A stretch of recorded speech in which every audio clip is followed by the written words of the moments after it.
بسم الله الرحمن الرحيم. اللهم صل على محمد وآل محمد. اللهم صل على محمد وآل محمد. اللهم صل على محمد وآل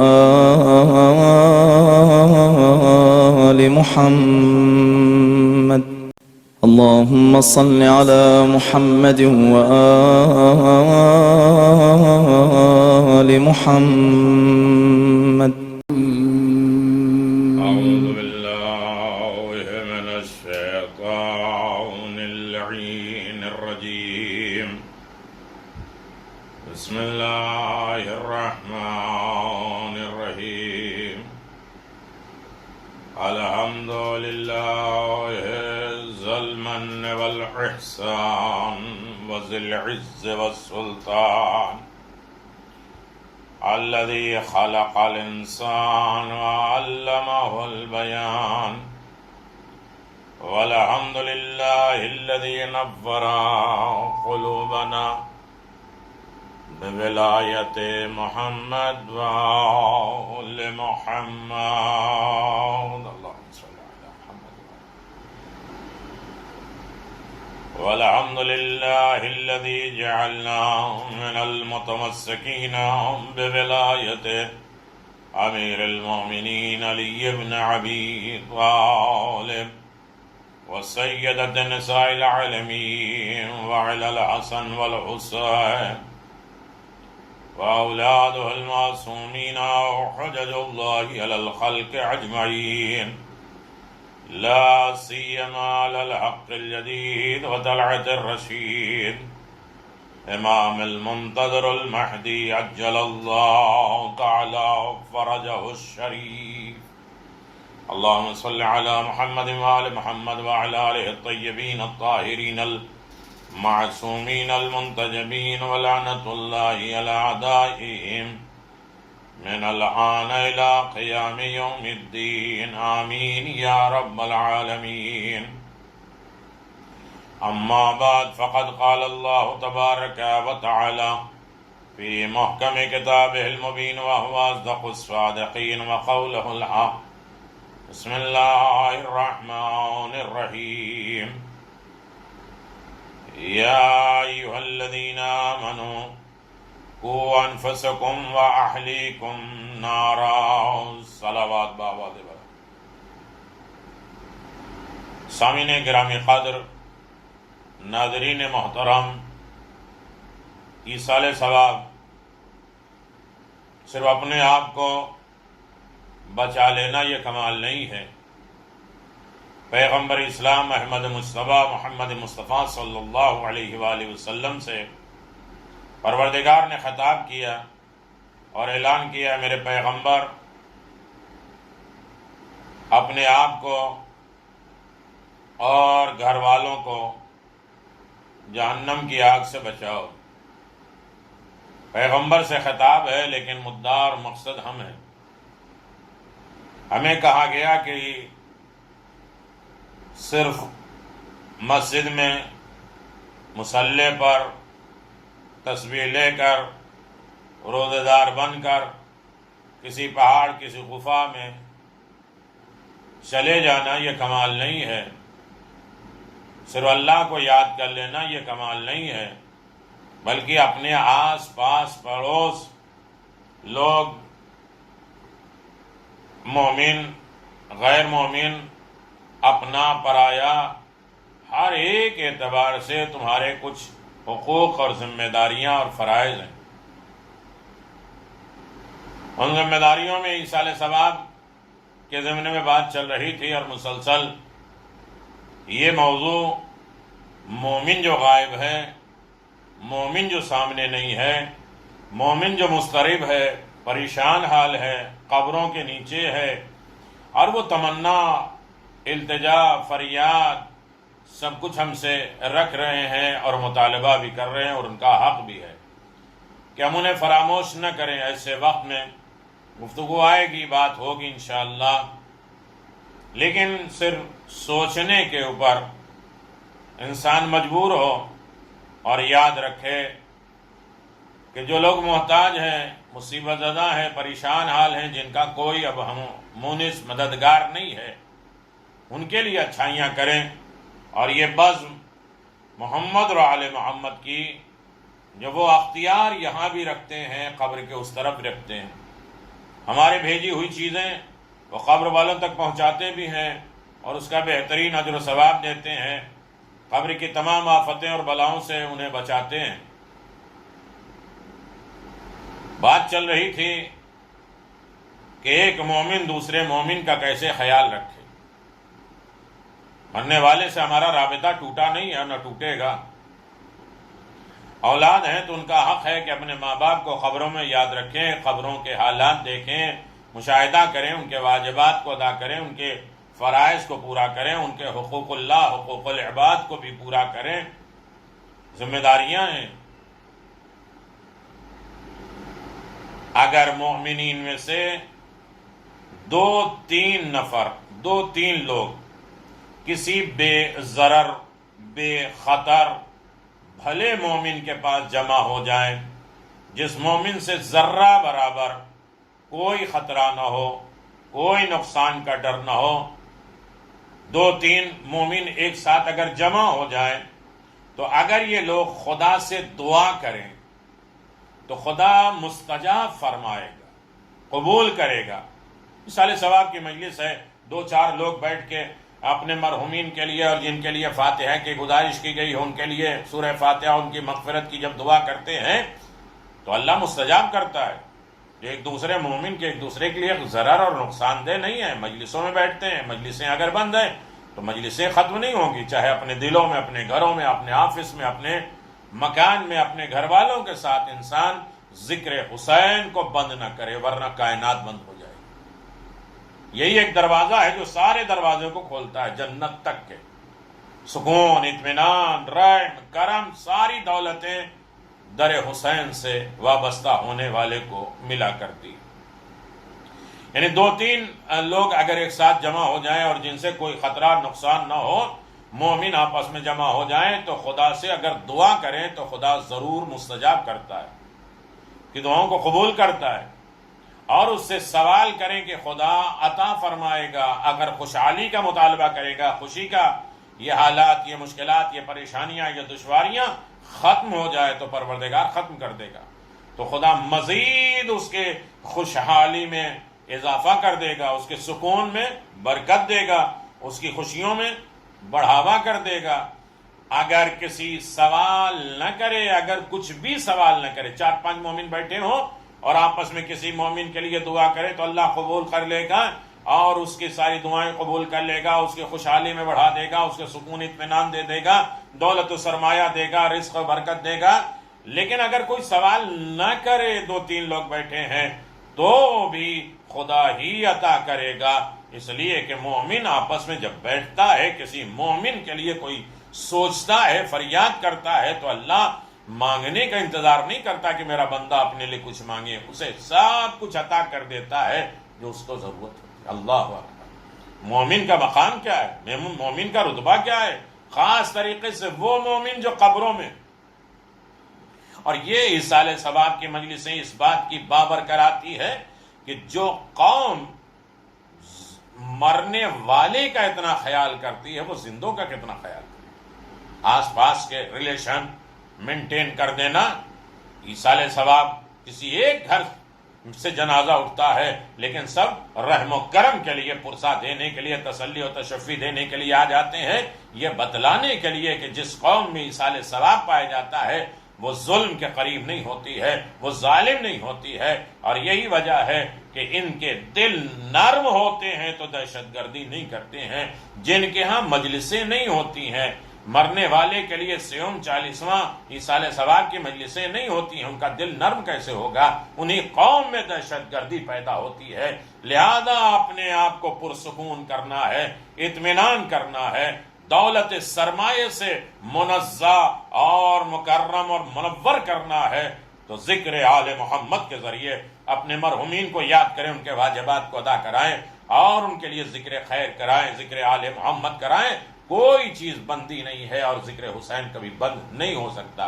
اکیلے بیٹھیے، لوگوں کے ساتھ بیٹھیے، آن لائن دیکھیے، اپنے مرحومین کے لیے کم از کم 10 آدمی، 100 آدمی، 200 آدمی ایک ساتھ فاتحہ پڑھ دیں گے تو قبر میں رہنے والا کتنا خوش ہوگا کہ بار بار یہ میرا چاہنے والا مجھے بھیج رہا ہے۔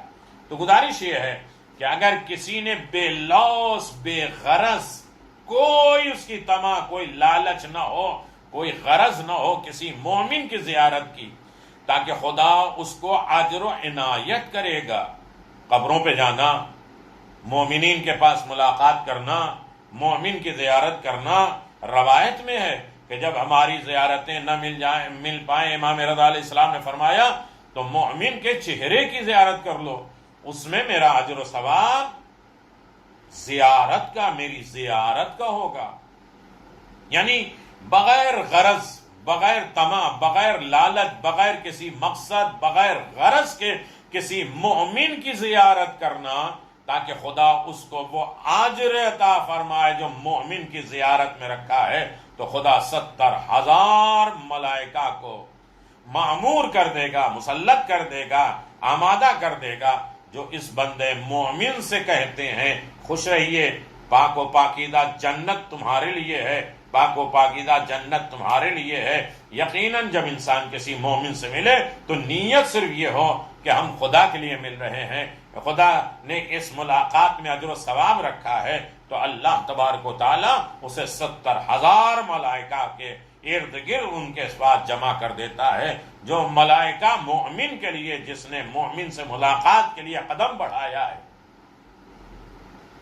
ایک مومن کے صلح کے لیے، دو دل الگ ہیں اسے جوڑنے کے لیے ایک قدم پہ جو بڑھاتا ہے انسان، تو اسے شب قدر کا اجر و ثواب دیتا ہے پروردگار۔ ایصال ثواب ہے۔ ایصال ثواب میں یہی ہے کہ ایک انسان کوئی بھی نیکی کرنا شروع کر دے تو جب تک وہ نیکی کرتا رہے گا، جس کو بتلاتا رہے گا، نسل در نسل مرحوم کو اس کو اجر و ثواب ملتا رہے گا۔ رسول خدا صلی اللہ علیہ وآلہ وسلم سے روایت ہے کہ آپ نے فرمایا کہ اگر کوئی شخص لوگوں کے ساتھ لین دین میں نہ ظلم کرے، نہ جھوٹ بولے، نہ وعدہ خلافی کرے، تو ایسے شخص کی غیبت حرام ہے۔ مومن کے پیٹھ پیچھے آپ اس کی برائی نہیں بیان کر سکتے، جو باتیں پائی جاتی ہیں۔ اگر وہ ظلم کرتا ہے یا جھوٹ بولتا ہے یا وعدہ خلافی کرتا ہے، تو کم از کم مومن کو اس بات کا ہمیں خیال رکھنا ہے کہ نہ ہم ظلم کریں، نہ اپنے اوپر، ظلم تو نفسی کہنے کا مقصد کیا ہے، نہ گھر والوں کے اوپر، نہ خدا کے اوپر، اور نہ جھوٹ بولیں جو انسان کے شرک سے قریب کر دے، نہ وعدہ خلافی کرے۔ یہ وہ چیزیں ہیں کہ جو انسان کافر کے ساتھ بھی نہیں کر سکتا، ظلم، جھوٹ، وعدہ خلافی، یعنی جھوٹ یعنی امانت۔ تو تین چیزیں اگر مومن نہیں کر رہا ہے تو اس کی غیبت حرام ہے۔ یعنی اس کا مطلب جو ظلم کرے، جھوٹ بولے اور وعدہ خلافی کرے، اس کی غیبت جائز ہے۔ رسوا کرو، ذلیل کرو، آمادہ کرو، تیار کرو، برائیاں چھوڑ کے اچھائیوں کی طرف آ جائے، اور اس کا اخلاق کامل ہے، مکمل ہے، اس کی عدالت واضح ہے، اور اس سے برادری رکھنا ضروری ہے۔ یعنی جو ظلم نہیں کرتا، جھوٹ نہیں بولتا، وعدہ خلافی نہیں کرتا، وہ مکمل بااخلاق ہے۔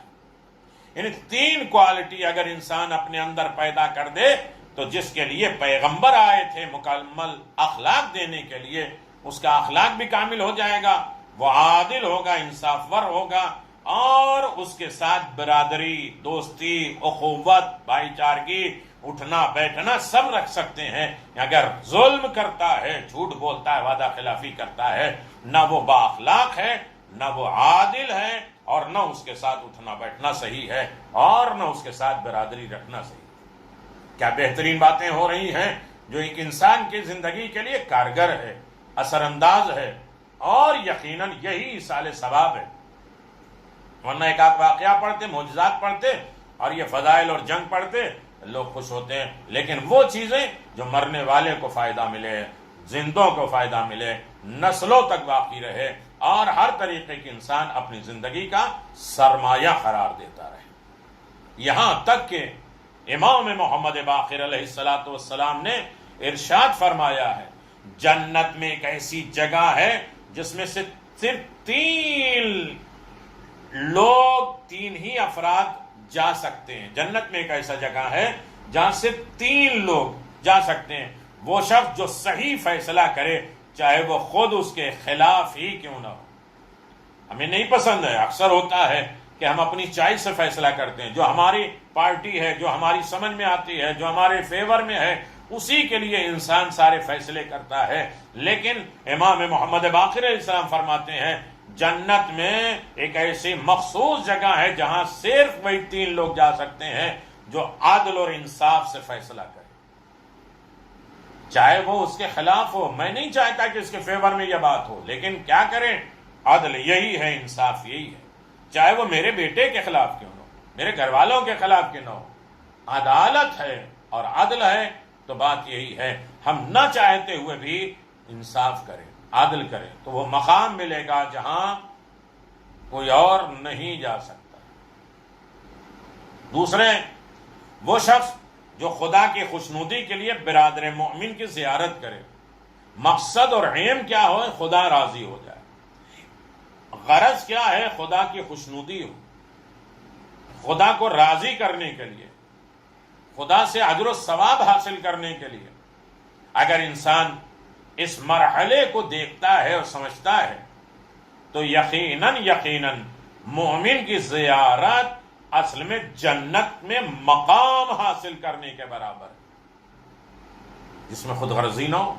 بہت سے واقعات ہیں، بہت سے احادیث اور روایات ہیں، معصومین کے زمانے کے بھی واقعات ہیں، اس زمانے کے بھی واقعات ہیں. مومن کی زیارتیں کس طریقے سے اجر و ثواب رکھتی ہیں، جس میں صرف خدا کی خوشنودی. وہ مقصد نہ ہو کہ وہ نہیں جائیں گے تو ناراض ہو جائیں گے، اور ان کے ہاں نہیں ہوگا تو یہ نہیں ہوگا، اور وہ ہمارے ہاں نہیں آئیں گے اور ایسا ہوگا تو وہ ہوگا. یہ ساری چیزیں چھوڑ کے میرے خدا کا چاہنے والا ہے، میرے امام کا ماننے والا، میرا حسین کا ماتمدار ہے، لہذا اسے راضی کرنے کے لیے اس کی زیارت کے لیے جا رہے ہیں. میں عیادت کی بات نہیں کر رہا ہوں، ویسے بھی مومن کی زیارت کرنا بہت زیادہ اجر و ثواب ہے. 70,000 ملائکہ اس سے حصار میں لیتے ہیں، اسے حفظ و امان میں کرتے ہیں، اسے خوشا نصیب اور مبارکباد پیش کرتے ہیں. یقیناً بہت عظیم دولت ہے مومن بہت قیمتی ہے آل محمد کی نگاہ میں. مومن کو ذرہ برابر تکلیف دینا، مصائب دینا، دشوار کرنا، مومن کی توہین کرنا، ہجو کر دینا، یہ سب غلط ہے. لہذا مومن ایک جو قبر میں ہے وہ بہت مجبور ہے. کیا دے سکتے؟ سورہ فاتحہ ہی تو دے سکتے. رہتے تھے تو کتنی دوائیں، کھانا پینا، رہن سہن، علاج، سب کچھ کرنا ہوتا ہے، پہنانا. تیسری چیز ہے، پہلی چیز یہ ہے کہ جنت میں اس مقام پہ جائے گا جو صحیح فیصلہ کرے، چاہے اپنے خلاف ہی کیوں نہ ہو یا اس فیصلے کے وہ خود خلاف کیوں نہ ہو. وہ شخص جو خدا کی خوشنودی کے لیے مومن کی زیارت کرتا ہو، اور وہ شخص جو خدا کے لیے اپنی ضرورت کے باوجود برادر مومن کو مقدم کرتے ہوئے ایثار کر دیتا ہے. خود میری ضرورت ہے لیکن اپنی ضرورت کو چھوڑ کر برادر مومن کی ضرورت کو پورا کر دینا، یہ جنت میں وہ مقام انسان کو دلاتا ہے جہاں انسان پرسکون اطمینان رہتا ہے اور ہر طریقے کے آفات اور بلاؤں سے محفوظ رہتا ہے. مومن کے معاملے میں اپنی ضروریات کو مومن پہ مقدم نہ کرے، بلکہ مومن کو ہر جگہ آگے رکھے. میرے برادر مومن کو کیا ضرورت ہے، میرا پیٹ بھرے یا نہ بھرے، میں اچھا پہنوں یا نہ پہنوں، میں اپنا علاج کروں یا نہ کروں. ایثار قربانی دیکھیے، مسکین یتیم اسیر کو روٹیاں اٹھا کے دے دیتے ہیں، آواز دیتے ہیں چاہے نمک پانی سے ہم افطار کریں، لیکن یہ درس دیتے ہیں کہ جو میرا چاہنے والا ہوگا وہ خود غرض نہیں ہوگا کہ اپنا پیٹ بھر لے، اپنا لباس اوڑھ لے، اپنا سکون میں رہ جائے، اپنا سو لے، بلکہ وہ مومن کو آگے رکھے گا. مومن میرا مولا کا چاہنے والا، میرا مولا کا عزادار کس عالم میں ہے، اس کی کس طریقے کی ہم خدمت کر سکیں. اللہ اکبر. مومن جب ایک دوسرے سے ملنے کے بعد مصافحہ کرتا ہے، ہاتھ ملاتا ہے، تو یقیناً تو خدا اپنا دست قدرت اس کے درمیان میں قرار دیتا ہے. جب مومن خلوص کے ساتھ کسی مومن سے مصافحہ کرتا ہے تو وہ کسی اور کے ہاتھ نہیں ہوتے ہیں، بیچ میں خدا اپنی قدرت کا ہاتھ ڈال دیتا ہے، اپنی محبت کا ہاتھ ڈال دیتا ہے، اپنے لطف و کرم کا ہاتھ اس میں بیچ میں اللہ کا رہتا ہے. صاحب قدرت ہوتا ہے، صاحب ایجاد ہو جاتا ہے، صاحب کرم ہو جاتا ہے، لطف و عنایات اس کی زندگی میں آ جاتے ہیں.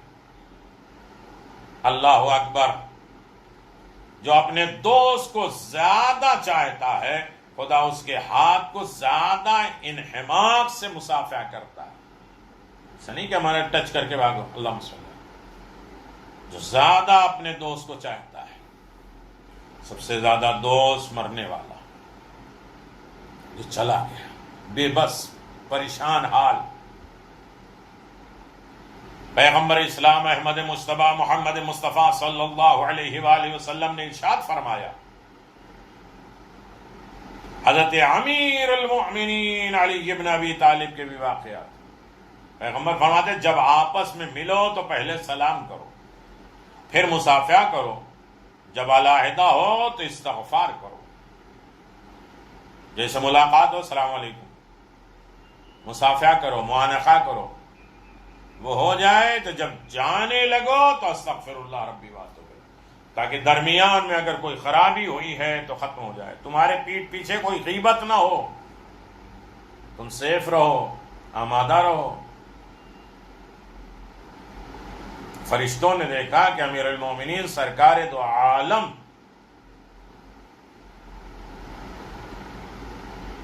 فرما رہے ہیں. امیر المومنین نے سنا کہ ایک ملک، ایک فرشتہ نے دیکھا کہ ایک شخص کسی دروازے پہ کھڑا ہے اور صاحب خانہ بھی موجود نہیں ہے، گھر والا موجود نہیں ہے، فرشتہ کھڑا ہے دروازے پہ. ملک یہاں کیسے آنا ہوا؟ مومن صاحب خانہ سے ملنے آیا ہوں. مومن کہتا ہے میں گھر والے سے ملنے آیا ہوں. ملک فرشتہ کہتا ہے کیا تمہاری کوئی قربت ہے یا کسی کام سے آئے ہو، تمہاری رشتہ داری ہے یا کوئی مقصد ہے؟ مومن کہتا ہے اسلام سے زیادہ قوی قربت کیا ہو سکتی ہے؟ مومن ایمان سے زیادہ کیا ریلیشن ہو سکتا ہے؟ یعنی ہم آئے ایمانی اور اسلامی رشتے کے حساب سے، آنے کا مقصد صرف خدا کی خوشنودی ہے. تو ملک اور فرشتہ کیا کہتا ہے جانتے ہیں آپ؟ مبارک ہو، مبارک ہو، میں اللہ کا فرشتہ ہوں. اکثر ہوتا ہے کہ قبرستان میں گئے، اپنے مرنے والے کی قبر پہ بیٹھے اور فاتحہ پڑھے، انا انزلنا پڑھے اور سورہ قل اللہ پڑھے، یاسین پڑھے اور قبر پہ پانی ڈالے اور اس کے بعد چلے گئے. جبکہ ہمیں یہ دیکھنا ہے کہ خدا کی خوشنودی کے لیے جو بیچارے مجبور ہیں ان کی قبروں پہ جاؤ، ان کے گھروں میں جاؤ، ان کی زیارت کرو، ان کے لیے جو ضرورت مند ہیں ان پہلے انہیں ادا کرو. کل گفتگو سن چکے ہیں آپ.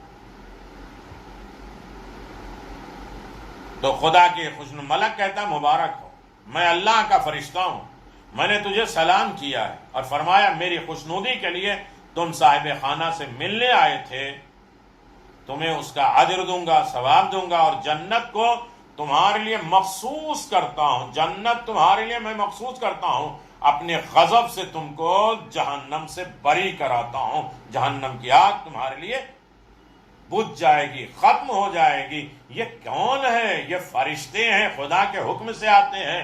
صرف مومن کے پاس وہ آیا ہے اور سلام کرنے کے لیے آیا ہے. اور سلام کرنے کے بعد مومن جب مصافحہ کرتا ہے اور اس کے بعد مصافحہ کرنے کے بعد مومن دیکھتا ہے کہ خدا کی خوشنودی کے لیے وہ آیا ہے تو یقیناً یہ آواز فرشتے دیتے ہیں کہ تم پر میرا سلام، تم حفظ و امان میں رہو، صحت و سلامتی میں رہو، جنت کی بشارت دیتا ہوں اور جہنم کی آگ تم پر بجھا دیتا ہوں، ختم کر دیتا ہوں.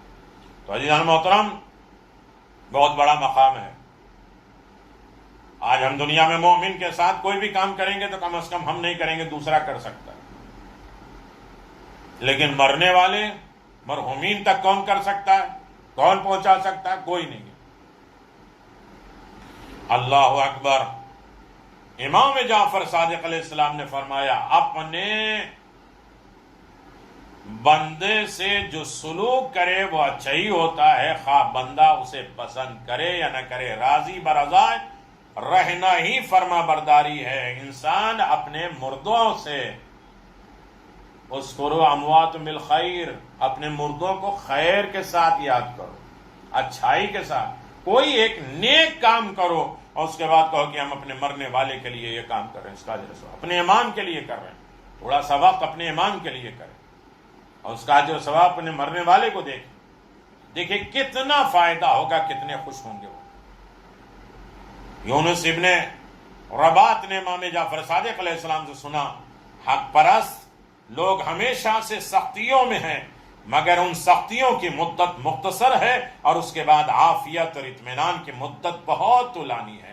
ہم واویلا تو کر دیتے ہیں لیکن مشکلات اور پریشانی بہت کم وقت میں آتی ہے، تھوڑا ٹیسٹنگ کے وقت ہوتی ہے، اور عیش آرام کے دن بہت لمبے ہوتے ہیں۔ گھٹنے، کمر درد، آنکھوں کی بینائیاں، یہ مسئلہ، یہ مشکل تھوڑے وقت میں ہوتے ہیں، اس سے پہلے تو اللہ نے اچھے وقت دیے تھے، کیوں نہیں یاد کیا؟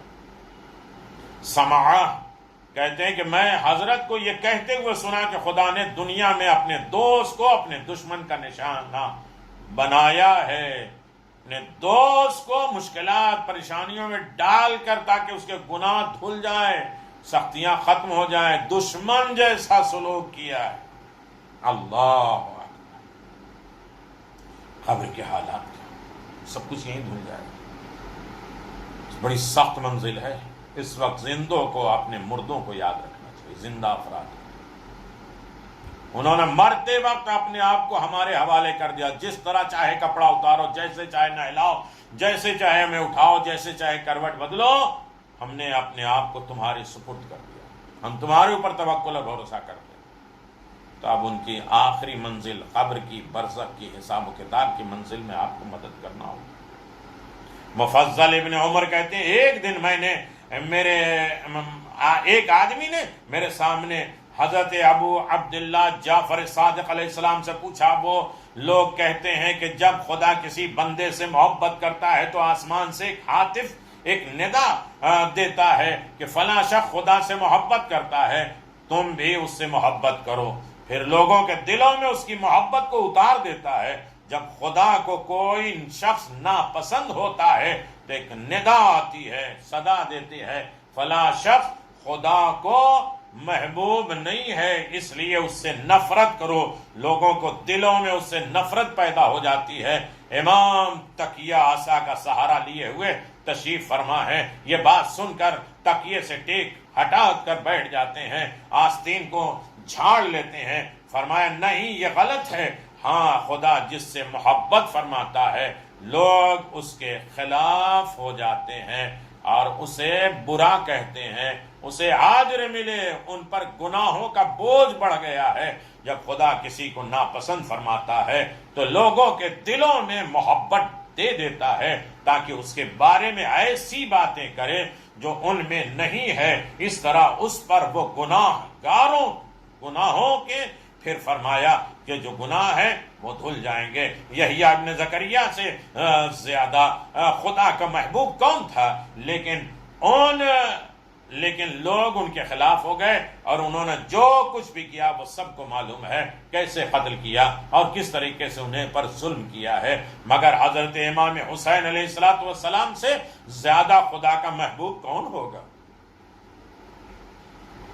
مگر لوگ ان کے دشمن ہوئے اور حضرت کو قتل کر دیا گیا۔ ابو فلاں سے بڑھ کر خدا کو ناپسند کون ہوگا؟ فلاں کا دشمن خدا سے زیادہ کون ہوگا؟ آج بقی کو مسوار کر کے لوگ عیش آرام میں ہیں، خدا کے دشمن۔ لوگوں نے جو تم سے کہا وہ خدا کا دشمن کون ہے؟ جو آل محمد کا دشمن، جو دین الہی کا دشمن، اللہ اکبر۔ امام نے فرمایا جب خدا کسی بندے کو محبوب کر لیتا ہے تو لوگ اس کے خلاف ہو جاتے ہیں۔ اللہ اکبر۔ یہ عجیب مسئلہ ہے زندگی کا، اگر انسان اسے سوچ لے اور یاد کر لے۔ خدا مومن سے 4 آزمائشوں کا عہد لیتا ہے۔ سب سے آسان بات یہ ہے کہ کوئی اس جیسا مومن اس سے حسد کرے گا، دوسرے کوئی منافق اس کا پیچھا کرے گا، تیسرا کوئی شیطان اسے آڑے آئے گا، رکاوٹ ڈالے گا، پریشان اور گمراہ کرنے والوں کی کوشش کرے گا، چوتھا جس پر ایمان لا چکا ہے ان کا منکر اپنے جہاد کو جہاد سمجھے گا، اور اس کے بعد مومن زندہ نہیں رہے گا۔ یہ 4 امتحانات مکمل کر لے۔ امام محمد باقر علیہ السلام نے جلدی زیادہ روایتیں آپ کی خدمت میں پیش کر دو۔ فرمایا کہ بندہ مومن خدا کی نظر میں زیادہ بلند ہے، اگر وہ جنت اور جنت کے تمام چیزوں کو مانگ لے تو خدا اسے عطا فرمائے گا اور اس کے خزانے میں کوئی کمی نہیں ہوگی، لیکن اگر وہی مومن دنیا میں قدم ٹکانے کی جگہ مانگے گا تو خدا وہ جگہ نہیں دے گا، اور کافر کی خدا کے حضور میں کوئی اہمیت نہیں ہے۔ اگر دنیا مافیا کا سوال کرے گا تو خدا عطا کرے گا اور اس کے خزانے میں کوئی کمی نہیں آئے گی، لیکن اگر یہی کافر جنت میں ایک بالش ایک انگلی مانگے گا تو خدا نہیں عطا کرے گا۔ خداوند عالم مومن کی آزمائشوں میں یوں لحاظ رکھتا ہے جیسے کوئی شخص اپنے متعلقین کا تحفہ اور ہدیہ کے لیے خیال کرتا ہے۔ خدا مومن کو دنیا سے یوں بچاتا ہے جیسے ایک طبیب، ایک ڈاکٹر بیمار کی بد پرہیزی سے بچاتا ہے کہ پرہیز کرو، بد پرہیزی نہ کرو۔ یہ بلا، یہ مصیبتیں، یہ تکلیفیں، یہ تمام چیزیں انسان کی زندگی میں آتے رہتے ہیں، اور ان کو دھلنے کے لیے بس ایک ہی راستہ ہے کہ مومن اپنے مرحومین کو یاد کرے، ان کے مشکلات کو دیکھے، ان کی پریشانیوں کو دیکھے، ان کی پریشانیوں کا خیال رکھے، اور صحیح معنوں میں مومن ہر عالم میں دنیا کے سامنے جائے گا تو پریشان رہے گا، لیکن قبر میں رہے گا تو اس کے زندہ لوگ بھی یاد کریں گے، اس کے دوسرے لوگ بھی یاد کریں گے، اور آل محمد کی رحمت بھی ہوگی۔ آخری ایک روایت اور بات مکمل ہو جائے۔ محمد ابن عمیر نے روایت نقل کی ہے اس سلسلے میں کہ حضرت موسیٰ دریا کے کنارے سے جا رہے تھے، جناب موسیٰ دریا کے کنارے سے جا رہے تھے، آپ نے دیکھا کہ شکاری آیا، آتے ہی اس نے سورج کو سجدہ کیا، کچھ مشرکانہ باتیں کی، سورج کو خدا کہا، دعا مانگی، طلب کی، مشرکانہ گفتگو کی۔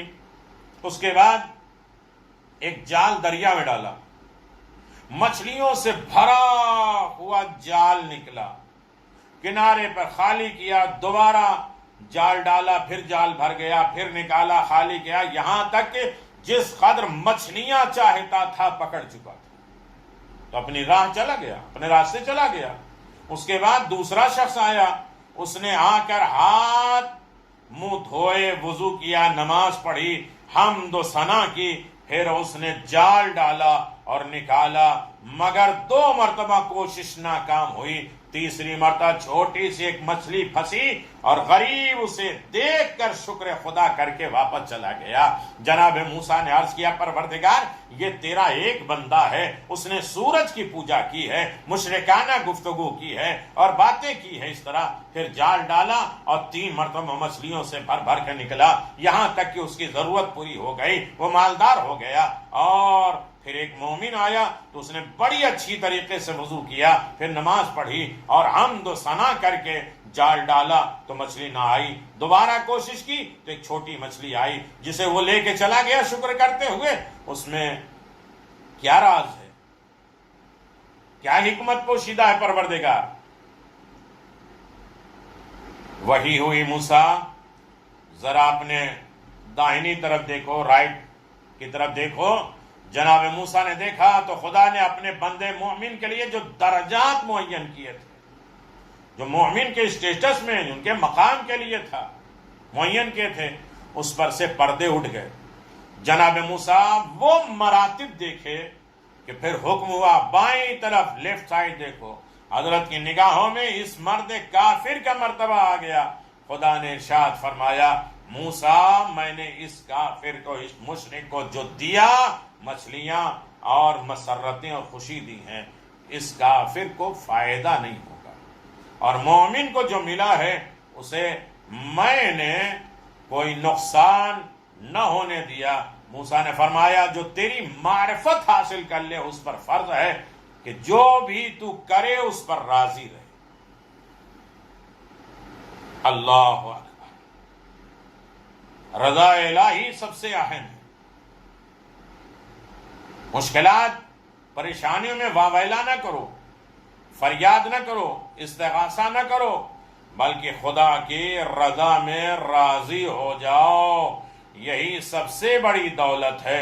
اور جو انسان خدا کی رضا میں راضی ہو جاتا ہے یقیناً خدا اس کے لیے کافی ہو جاتا ہے اور خدا کا اجر و ثواب کائنات میں بہت بڑا ہے. یہی وجہ ہے کوئی راضی ہو یا نہ ہو لیکن جس نے اپنا پورا گھر لٹا دیا، ہر منزل پر جنازے اٹھائے ہیں، وہ ہر منزل پہ یہی کہہ رہا تھا ردن بخداہی و تسلیما لامرہ، اے پروردگار تیرا حسین راضی ہے، تو نے اکبر لیا میں راضی، اس لیے کہ سب میرے پاس امانت تھی، میں امانت ادا کر کے شکر ادا کر رہا ہوں. میرے عزیزو یقیناً عجیب منزل ہے مظلوم کربلا کے جسم اقدس پر جو زخم لگتے تھے باعث تشنگی. خود حسین پیاسے ہیں لیکن کائنات کو سیراب کر کے جا. جتنے زخم لگتے تھے پیاس کی شدت اس میں اور بڑھا دیتا تھا. زخم خون بدن سے نکل جائے اور پیاس ہو تو کیسے ہو.